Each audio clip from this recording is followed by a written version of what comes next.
नमस्ते दोस्तों, रहस्यमयी ज्ञान चैनल में आपका स्वागत है।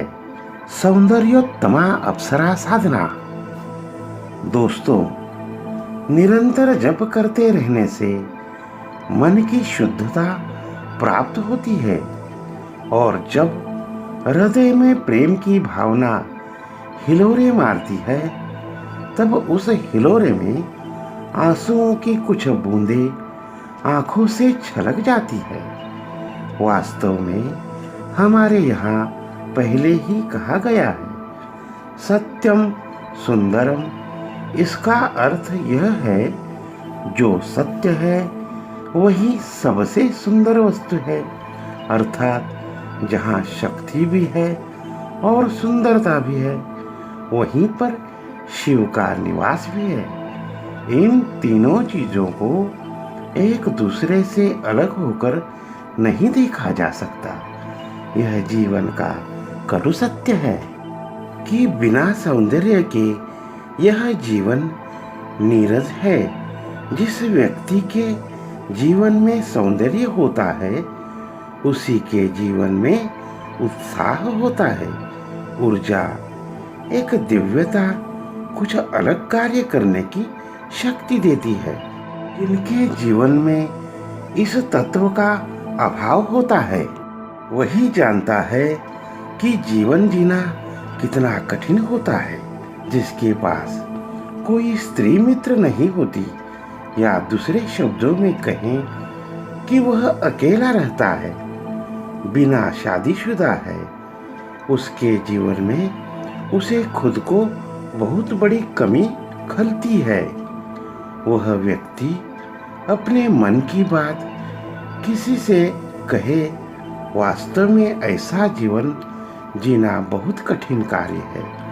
ऐसी परिस्थिति में हम साधनाओं का सहारा लेकर जीवन की प्रत्येक कमी को, चाहे वह धर्म से संबंधित हो, चाहे वह मान सम्मान से संबंधित हो, और चाहे कोई भी समस्या हो, सभी का निराकरण हम सौंदर्योत्तमा साधना से कर सकते हैं। एक बार की बात है, ऋषि लोम का प्रतिदिन की तरह संध्या अर्चना करने के बाद का मन कुछ उदास सा था।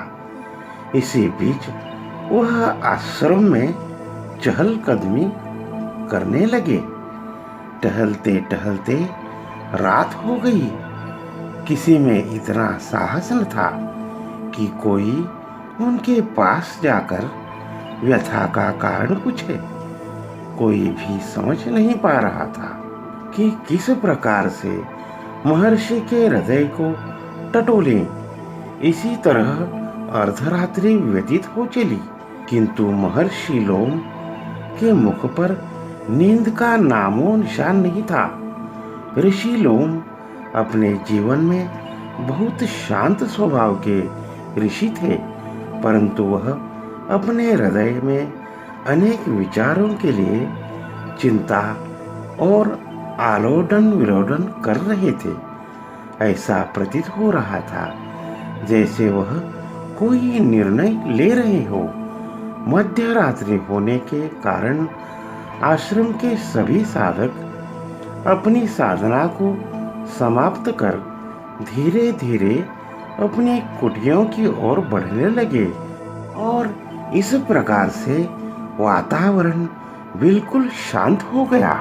जब ऋषि ने तारा को अप्सरा से ज्यादा सुंदर बनाया, सौंदर्योत्तमा साधना से, ऋषि मन ही मन सोच रहे थे। जब उनकी पुत्री पुष्प लेने के लिए कल वन में गई थी, तो किसी ने उसका उपहास उड़ाते हुए कहा, महर्षि लोम स्वयं तो इतने तेजस्वी है, लेकिन उनकी पुत्री, जिसका नाम तारा था, वह नारी गुणों से युक्त होते हुए भी एक साधारण स्त्री के समान है। उसके रूप में किसी को भी आकर्षित करने की क्षमता नहीं है।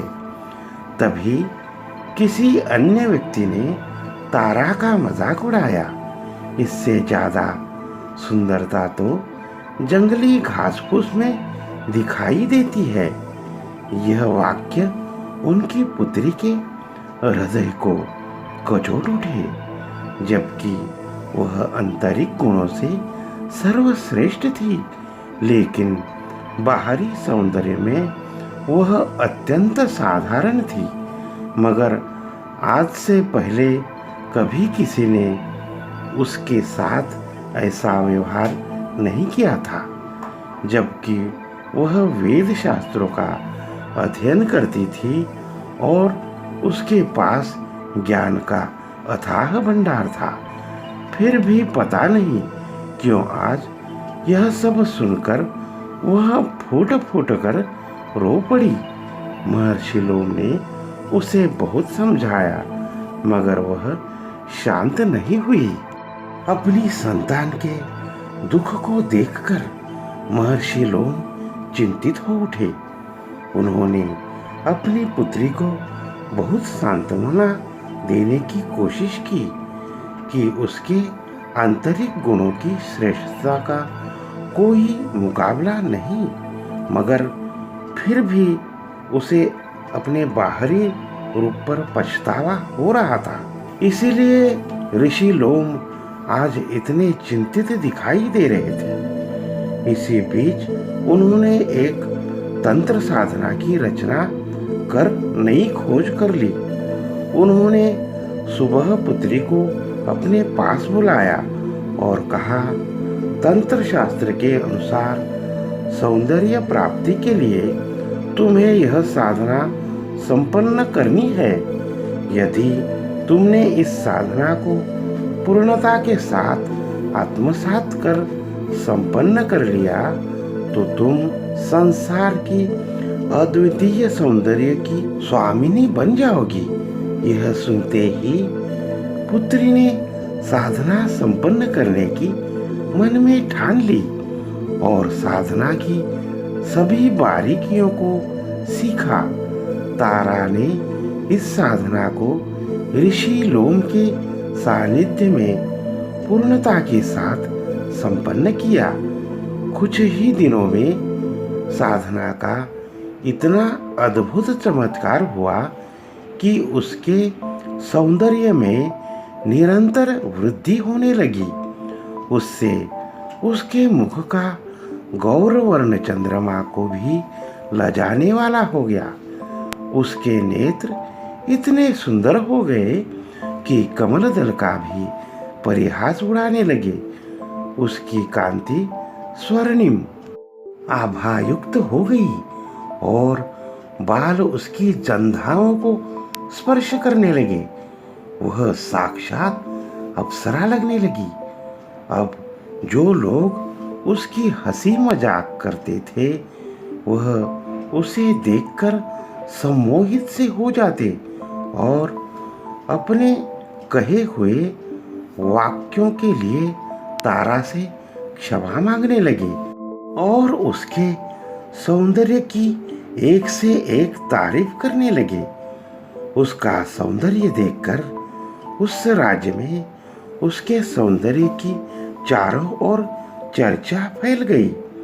वही साधना प्रयोग आपको आज बताने जा रहा हूँ जो महर्षि लोम ने अपनी पुत्री को बताया था। साधना विधान। इस प्रयोग में सौंदर्य उत्तमा यंत्र और सौंदर्य माला का प्रयोग होता है। इस साधना को किसी भी सिद्धि योग में अथवा विशेष दिवस पर शुरू कर सकते हैं या किसी शुक्रवार को शुरू करें। साधक गुलाबी वस्त्र धारण करे। यंत्र का पूजन केसर अक्षत तथा पुष्प से करें। लाल रंग के वस्त्र पर कुमकुम से क्रीम लिखकर यंत्र को स्थापित करें। सौंदर्य माला से निम्न मंत्र का 5 माला मंत्र जाप करें। दोस्तों, यहाँ मैं आपको मंत्र दे रहा हूँ, वो इस प्रकार है। ओम क्रीं कृष्णाय सौंदर्याय क्रीं ओम नमः। मंत्र जब समाप्त होने के बाद यंत्र को पूरे शरीर से स्पर्श करा ले। 5 दिन तक इसी प्रकार से यंत्र को अपने शरीर से स्पर्श कराते रहे। 5 दिन के बाद छठे दिन यंत्र और माला को किसी नदी या तालाब या कुएं में विसर्जित कर दें। इस प्रकार से इस प्रयोग को करने पर कुछ ही दिनों में साधना का प्रभाव दिखाई देने लगेगा। दोस्तों, अगर हमारा वीडियो आपको पसंद आया हो तो प्लीज़ सब्सक्राइब करें और लाइक करें। धन्यवाद दोस्तों।